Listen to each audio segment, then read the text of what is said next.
heç bilmədik necə keçdi. Xatirə ilə dolu illər, məktəb yolu daş kəsəkli, qarlı qışlı sulu illər. Heç bilmədik necə keçdi, xatirə ilə dolu illər, məktəb yolu daş kəsəkli, qarlı qışlı sulu illər.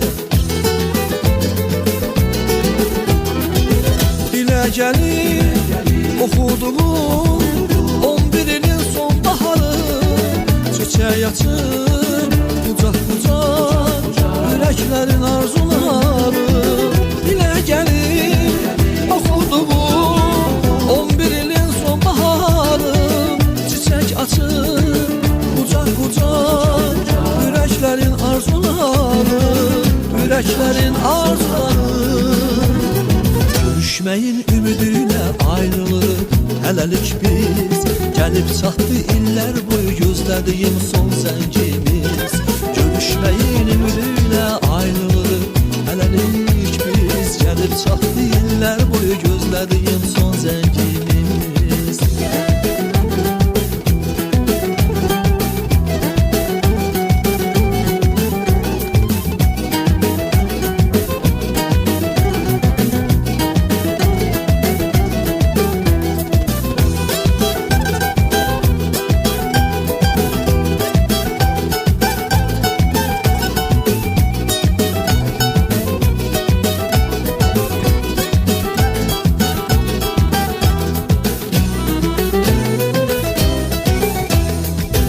Hamı gəlir təbriklərə, əllərində gül çələngi, al qırmızı, yaşıl sarı kəpənəklər mavi rəngli. Hamı gəlir təbriklərə, kəpənəklər mavi rəngli.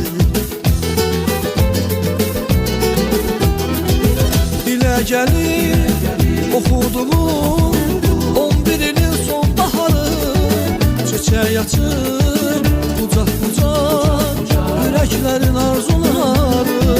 Dilə gəlir oxuduğum 11 ilin son baharı, çiçək açır qucaq-qucaq ürəklərin arzuları, ürəklərin arzuları. Görüşməyin ümidinə ayrılırıq hələlik biz, gəlib çatdı illər boyu gözlədiyim son zəngimiz.